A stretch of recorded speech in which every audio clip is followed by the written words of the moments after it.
And we are finally back live. Look at that. Go. Beautiful, beautiful job, if I do say so myself. Incredible. The modern J. Joe Putnam, some say. No, I'm sure. I mean, to be honest with you, Jason Lord, we'd have been back on by Wednesday. All right, so he's taking a beating. Jeez. He's taking a beating today. Taking a beating in 2 different episodes today. I know, really. So now let's get to the next one on the level of called common sense. Mm-hmm. And that is Pete Thamel's report. Mm-hmm. Okay? Pete Thamel reported today. I think everyone knows that August 15th is the magic day to declare that you're going to be available for the next calendar, not the upcoming calendar year, for the next calendar year, 25-26. Pete Thamel on Twitter have been told by multiple sources that there's no expectation for Florida State or Clemson to notify the ACC they intend to leave by the August 15th deadline to depart after the upcoming season. That deadline is to declare their intentions to exit for the 25-26 year. Yes. And, again, yes. Let's get to the common sense part of it, which we've tried to point out over and over again. Okay? The grant of rights is a gigantic problem for these two. The exit fee is somewhat palatable, but the combination of the two makes it really difficult. Yes. Okay? And you have to have common sense when it comes to this. And not only that, your signatures are on the document twice. Okay? Because the first time they did it, and then they re-upped it in 2016 when they formed the ACC network. Okay. Now, does it mean that eventually they can't get out of it? Sure, they can eventually get out of it, but they're going to have to pony up the dough to do it. And not only that, you have to have a landing spot. Expect Tony Petitti to be very vague about these two schools, saying, hey, we're happy with our 18. Yeah. He's going to tell you they're happy with their 18. Now, why would he do that? He'd do that for a couple of reasons. Number one, you don't want to give any semblance of the thought that you are tampering. So that you have to be safe there. That's one. That's common sense, number one. Number two, I don't know as the commissioner of this conference how we are making 18 work until we actually make 18 work. Yes. And that's this upcoming season. Yeah. Right? And now at the end of this season, all right, now let's see what worked and what didn't. And what tweaks we have to make. And it's not the football or basketball. Football or basketball are going to be fine. it's going to be... Yeah, that's going to be fine. It's going to be to volleyball. Right. And soccer. Right. To everything else, baseball, softball, everything else that the Big Ten, you're contesting it. Wrestling doesn't matter because nothing changed. So it's still the same 14 schools, still the same 14. So that one you filed to the side and go, yeah, okay, we don't have to worry about that. I don't have to worry about men's lacrosse. Okay, that's working the way it's supposed to work. Women's lacrosse, I don't think the West Coast schools have women's lacrosse. I don't.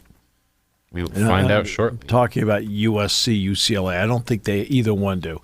So that's working fine. So you have to worry about that. It's it's the other sports you have to now really worry about. USC does have women's lacrosse. Okay, so how do you make that work? Okay, all right, but men's lacrosse, no. No, you have to worry about that's already working. Wrestling's already working because there have been no changes to either one of them. Others have had change. Football's going to work. You've got schedules now 5 years out, or at least the opponent's 5 years out. They've done a good job in the initial scheduling of 14 East and Central time zone schools going to the West Coast. Of the 14, 8 have a bye week the next week, and 6 have a home game the next week. The question's going to be, how does it work for the 4 West Coast schools? And what tweaks do you have to make in any scheduling to make it more palatable for them? As we mentioned, UCLA is going to have to travel 22,000 miles this year. All right. Now, I suspect it's going to be less next year because I know UCLA, they've got to come to Penn State. Next year, Penn State goes to them. So that's one fewer East Coast trip they'll have to make. But that's the common sense part of it. So Tony Petitti is going to talk about, well, we're happy with our 18. We're moving forward with our 18. Why? Because the last thing you want to do is say anything in a press conference where somebody says, hey, what about tampering? So you play it cool. Yeah. Okay? That's one. Number two, I don't know yet how 18 works because we haven't done it yet. And nobody in college sports has done it yet. Yeah. They've never had 18 schools in a conference to make it work across the board in football, basketball, and every other sport. Now, a year from now, once they've settled in and see how it works, now he can give better answers about tweaks and also, more importantly, what did work and moving forward. And then now you can think, okay, if we can make 18 work, can we make 20 work? Yeah. Right? But Florida State and Clemson aren't going anywhere. And part of the thought here is it's not just the Big Ten that's dealing with it. It's also the SEC. And because it's not like you're adding small schools. You're adding powerhouses this year. Right. This is going to be a gigantic shift. That's right. Is it a little easier for them because they're adding schools in their region-ish? It's easier because the number 16 is easier to work with compared to 18. But it's still going to be a major shift in travel, in how everything works for both conferences. Right. And so no one in these two is going to think about it for, as you said, one, possibly a second year. You're looking at 26 is when you consider it. They may not consider it for 3 years. Yeah. And look, there's a couple things here. One, 8, 12, 16 are easier numbers to work with. 18 is not an easy number to work with. So they have to figure out how to make that part work. If I'm the Big Ten, I'm not doing anything until I get to the end of my TV contract and it's time to negotiate. And then I sit back in a room and say, okay, we've made 18 work for a while. Remember, Washington and Oregon are finally going to be fully vested in the next TV contract. Right? Is it worth it at all to add anybody else? No, because you're dividing up money. Why would you lose more money of your schools? And also, if you're an ESPN or an ABC, whoever has the broadcasting rights, why, as we've discussed multiple times, are you going to pony up more for the same school you're already broadcasting for the ACC? You're not going to do that. Makes no Again, sense. Common sense. Next one. Why are Oregon and Washington two teams, two schools that bring in decent TV ratings with good markets in a part of the country you're not in? Why are they getting half shares for 6 years? If these guys want to come in at a full share, no. Again, common sense. That's what's lacking. Again, when you're doing everything from the heart and not using the mind, you get crazy scenarios. Yeah. And to their credit, down at Florida State, they've got a lot of crazy scenarios going on right now. But that's because they are Florida State. If they were a school like a Syracuse, then we could talk. Yeah. Uh-huh. Right. Well, sorry, I had to throw one in there. Because Syracuse, great school. Look, see, those are the schools in this scenario. It's that I feel for in some of this because, a couple areas. Number one, the $22 million. You have a limited TV contract to begin with. Where's the other revenue coming from? Yeah. Okay. Pitt's revenue is not coming from the stands. I mean, they have to play big opponents to sell the place out. Which means they have to play a Penn State, which they don't have. They have to play a Notre Dame, which they rarely have. They have to play an Ohio State, which they don't have. West Virginia does well when they go there. But Clemson and Florida State do not sell out when they go there, but they get big crowds. Yeah. Big crowds, but don't sell out. And the same thing with Syracuse. Yeah. Syracuse will sell out Clemson.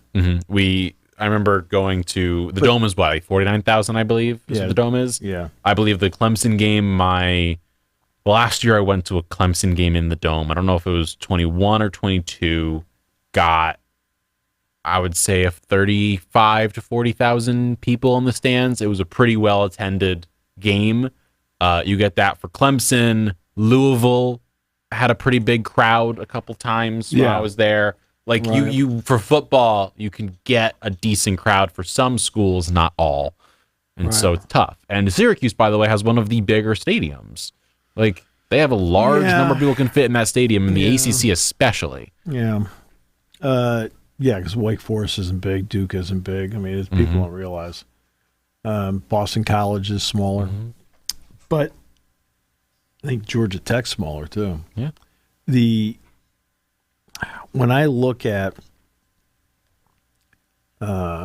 those schools, where is the money going to come from to pay $22 million to student athletes?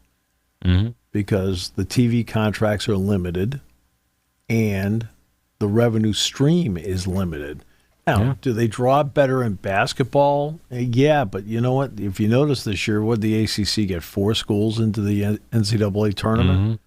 It's a rough year. Okay. But that reduces the number people are going to get paid because you didn't get any units out of it this year. And now you were fortunate in that NC State got to the Final Four. Okay, so that got you 5 units. Yeah. Okay, that helped. But North Carolina didn't make it. All right. Duke didn't make it. They're going to be relying big time this year on the Dukes and the UNCs to get back to it, relying on Cooper Flagg and Duke and Armando Bacot and UNC to really push it this year. Yeah. And that's going to be an issue. Where do they come up with that money? So what does it mean for their survival? Not just their survival, but then what does it then mean for their ability to compete at the highest level? Because if Penn State and Ohio State can offer a full number across a wide range of sports, and you can't, what's that going to do? Yeah. And they've got a problem here. And there are a lot of these schools, like even a Syracuse is going to have a problem. The schools in the ACC outside of Clemson, Florida State, let's say, the rest of them are going to have struggles in different places at different times for different reasons. Right. I think Duke and UNC are kind of safe because of the basketball programs, because they're the basketball programs. That gives them a big buffer. But outside of that, like, what is it going to look like for a Georgia Tech? Or in my case, a Syracuse, where they are, for football, buying in this year big time with their coaching hires and bringing in all these different recruits across the board and really hammering down with players. They got Kyle McCord from Ohio State. That's I'm like, you're going out and getting all these guys. There's only so much you can do versus an Ohio State in the future, especially recruiting. But you're going to get talent. You're going to get talent, but the question is, how much can you get to make a difference? Instead of, let's say, Syracuse this year, let's say they get 10 5-stars. I know it's not like a real thing, but like let's say they get 10 this year. Next year, maybe it's 7. Then maybe it's 4. And we've seen it a lot, especially with Syracuse basketball, where as soon as you stop getting talent, like as a Syracuse fan, the one big talent guy we're going to get was Darius Baisley. And he was the first guy to really say, I'm going to go to the G League instead. And he did that. And he made a good chunk of change doing so, more than he could have made in Syracuse. But then, of course, the last few years, NIL's been a thing. And maybe they can get back to getting these top-level players. Maybe a Keon Anthony or whoever else. Carmelo's son comes to Syracuse. But, like, it's tougher now because a lot of other schools have a lot of money to pay. You're seeing a lot of the talent diluted across the league, where you're seeing more players kind of go across college basketball to where they can make the money, which for them could be anywhere. And a lot of players also are going to stay home. Like if you're a player and you can get a huge deal in your home state because you're already a known brand, like that's going to be big. Yeah. So it's going to get real funky, and we're not going to see the results of it, or at least the beginnings of it, for the next 3 years, I think. I think it'll take 3-4 years for us to fully see exactly what is happening across collegiate sports.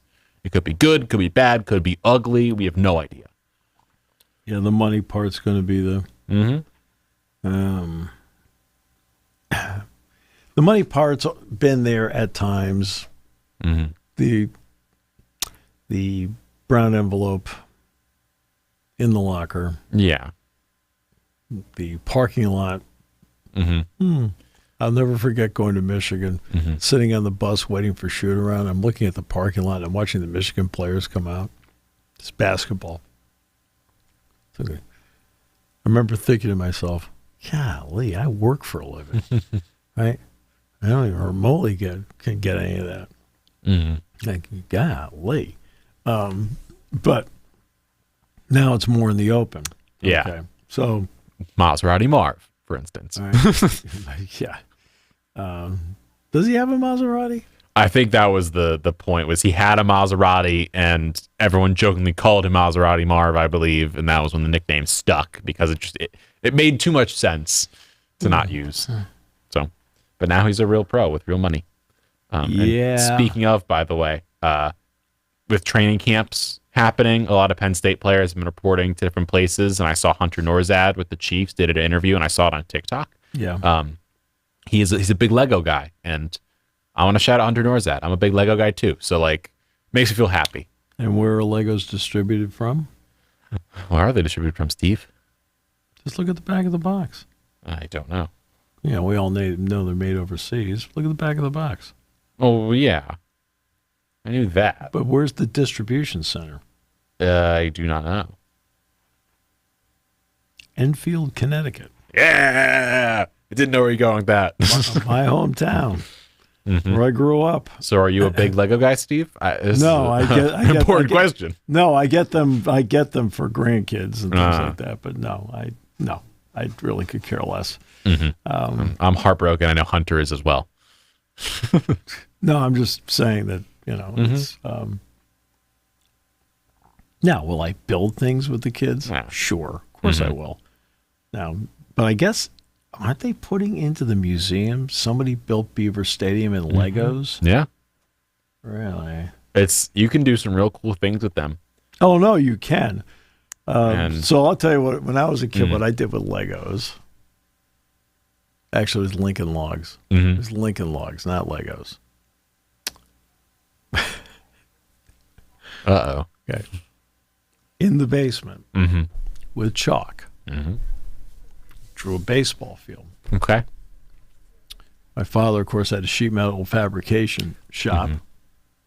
So the sheets of steel would be protected by cardboard on each side when they bring them into the shop.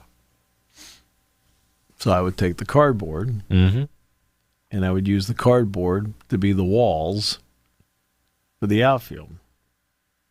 I would then use baseball cards and put the baseball cards out on the field.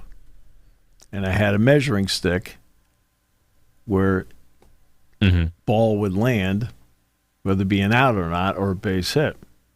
And if it hit the wall, it was a double. If it hit the scoreboard, it was a triple. It went over the wall, it was a home run. Right? I used one of the Lincoln Logs and then the flat green roof as a fulcrum, and put one of the corner small Lincoln Logs as the ball and launched it. Look at you. A true pro. That's what I did with Lincoln Logs when I was a kid. Yeah. That's what I did with my baseball cards. Yeah. I may or may not have just found the game that I had as a kid on Walmart's website. I'm very happy about that. I may have to buy this. It was a very similar to you. Mine wasn't a building thing. I got it for Hanukkah. It was a small pinball baseball field, and it had You can get outs, singles, doubles, all of these things. There you go. It was incredible, and I just found it online. So I may need to get it myself because I would quite like it again. And now that I have adult money, like Hunter Norzad does, I'm going to buy myself a pinball set, $30. Well, I do know I had to go over and get an oil change the other day. Yeah. And I was over at Blaze Alexander, and Hunter was in the parking lot looking for a vehicle. He says, "Yeah, I got to take something to Kansas City with me." Like, okay. Well, he seems to have made it all right, and so have, I believe, Curtis Jacobs is with Kansas City as well. Yeah. And a lot of Penn State players are reporting across the board because it's minicamp season. It's finally here. Well, it's training camp season. Minicamp's over with. Training camp, my bad. All the camps are going on or have gone on. But football's here, kind of. But you know what? Yeah. And we're going to get a look at the Steelers training camp later in the week. But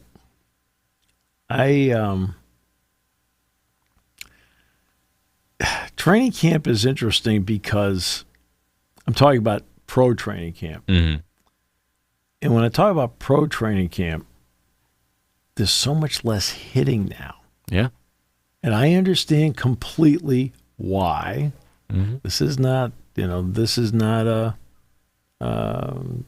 rant again of anything having to do with hitting or anything like that. But I think it's harder to get a gauge on what you have and who makes the team unless you have some hitting. Now, I understand you're trying to stay away from injuries. I got that. Yeah. So I totally get the reasons behind it, and I understand the Players Association's rules that they were able to get into the basic agreement about training camp. But I also feel like the first month of the season, you see football in the NFL, and it's right around maybe game 3, game 4, right around game 3, game 4, depending on the team, where you really start to see like the tackling get exponentially better. You start to see the game played in a better way.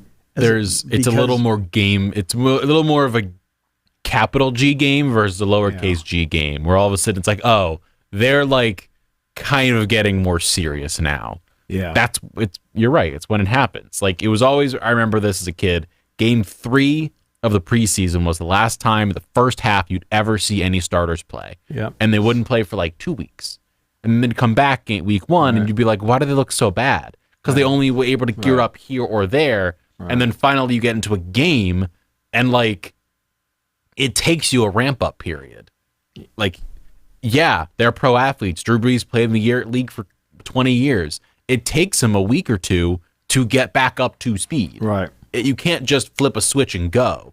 LeBron James can't flip a switch and be great. Joel Embiid has looked terrible in the Olympic qualifying games.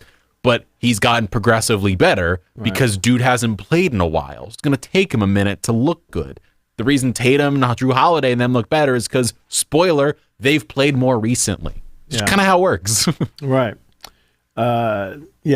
It's one. You do have gaps. Didn't they almost lose to Sudan the other day? That'll be a later discussion, but yes. But what matters is it'll take these guys a week or two to warm up, and especially now with less preseason games and in a slightly different schedule, and in the future it might be even more different, I guess is the best way to put it, more changed up.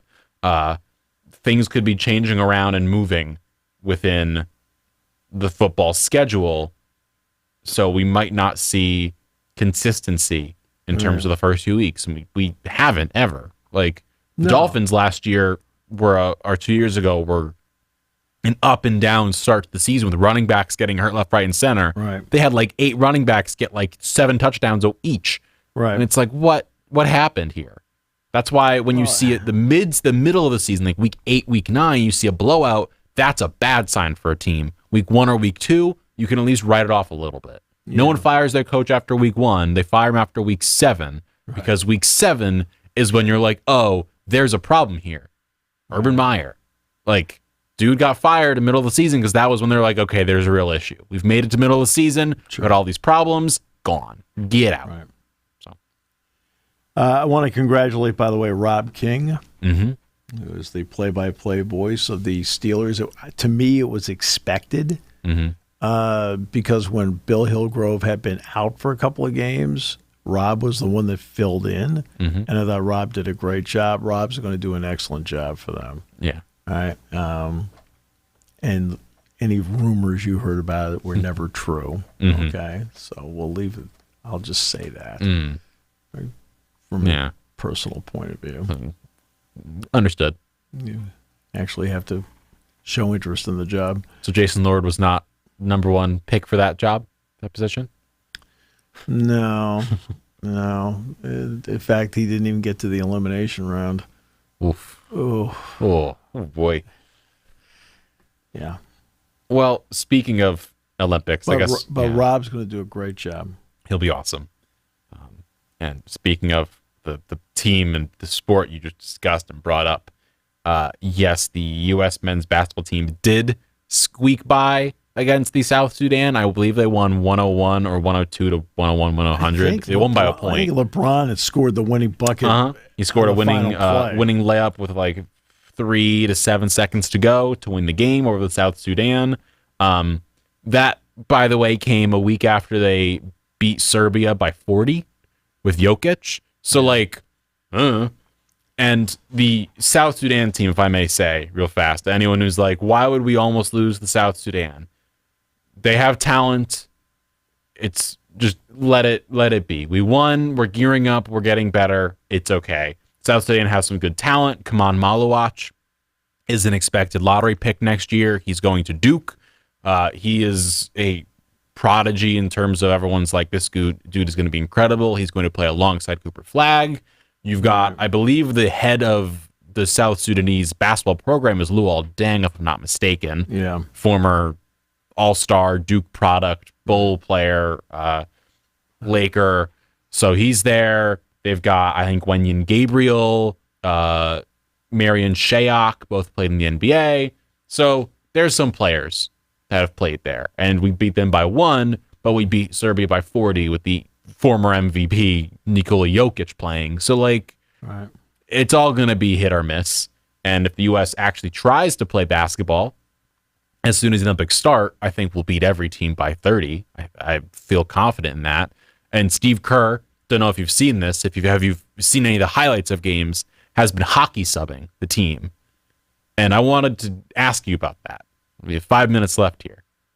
The idea of Steve Kerr plays a lineup that I can find the exact group. I believe it is Steph Curry, Drew Holiday, LeBron James, Joel Embiid, and then I forget who the 4th guy is. It might be Kevin Durant going forward. It'll probably be KD going forward. So those 4 or those 5 play together, or you put Tatum in there or whoever.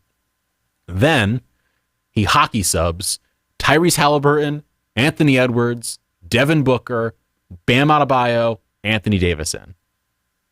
Can you tell me how that's fair? That you can literally substitute in probably the best team in the Olympics in for the best team in the Olympics? Like, I know I'm getting ahead of myself. I know I'm saying that. But you substitute in Halliburton, Edward, like this is Bam and Anthony Davis were first team all defense. You bring those 2 guys in. Mm-hmm. You already have, I don't know, Kevin Durant, LeBron, Steph, whoever those guys are, the first team. Like, you are substituting in the best starting 5 in the Olympics in for the actual starting best 5 of the Olympics. Like, you're just rotating the best team in the Olympics just because. That's crazy. And that doesn't even mention Derek White sitting there or Jason Tatum sitting there, whichever one of them doesn't start alongside the starting 4 I already named. Like, what? It's crazy. I'm sorry. Well, it's crazy. Basketball in the world is exponentially better than it was Yes. 32 years ago. It's going to be the most competitive Olympic knockouts we've probably ever seen. When the Dream Team did what it was supposed to do. They were supposed to win big every game, but they were also supposed to be a magnet to the game. And they ended up being a magnet to the game because there were a lot of young people, especially in Europe, that watched that and said, I want to be them. And now you see how it's played out. Australia is perennially really good. Croatia, Serbia, good. Canada, Lithuania, incredible. good. Canada's become better. Greece has Giannis. Greece is really good. France is good. Heck, South Sudan, they've got players. Like Puerto Rico, great. The other teams, you've got Japan, Brazil, Germany. Like all of these teams are now inching their way closer to where the U.S. is. Are they there yet? I don't think anyone can say that, and it's probably going to be shown. We're going to most likely see a matchup of the U.S. against a France or a Canada in the knockouts, and that's where it's going to, the rubber is going to meet the road, and the U.S. is going to turn it on, and we're going to see the U.S. beat Canada pretty handily in their first game by 20, 30 points. They beat Serbia. That was part of the celebration of USA basketball. In Vegas. The 50 years of USA basketball in Las Vegas. And they lost with the U.S. full B team with Mikal Bridges, Josh Hart, like the New York Knicks pretty much. They lost to a full-fledged Canada team in overtime. Right. With Dylan Brooks hitting 39 points in the game with 10 threes. And then the actual U.S. team comes to play, and the U.S. smokes them. And so there are levels to this. The U.S. has the best team, but in this Olympics, it's going to be competitive. And then you go to the next one in 2028. Right. What's going to happen? No LeBron, no Steph, no KD, maybe no AD, maybe no Embiid.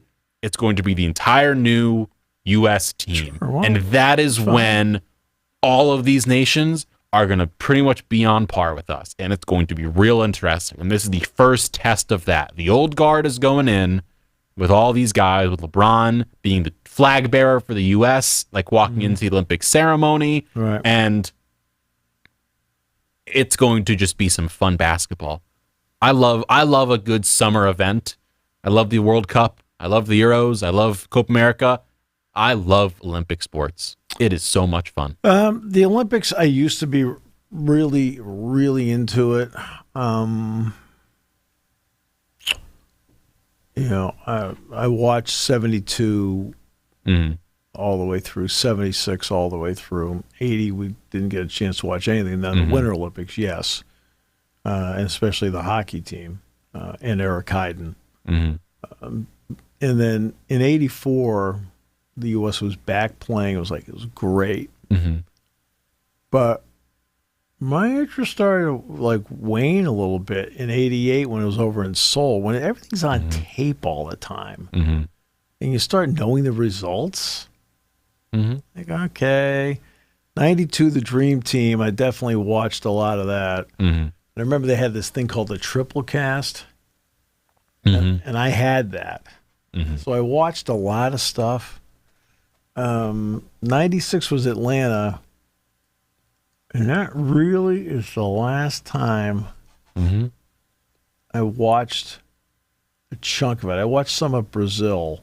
We had, what was it, London, Brazil, and then Tokyo was 2020, which is Beijing. tough. I'm Athens.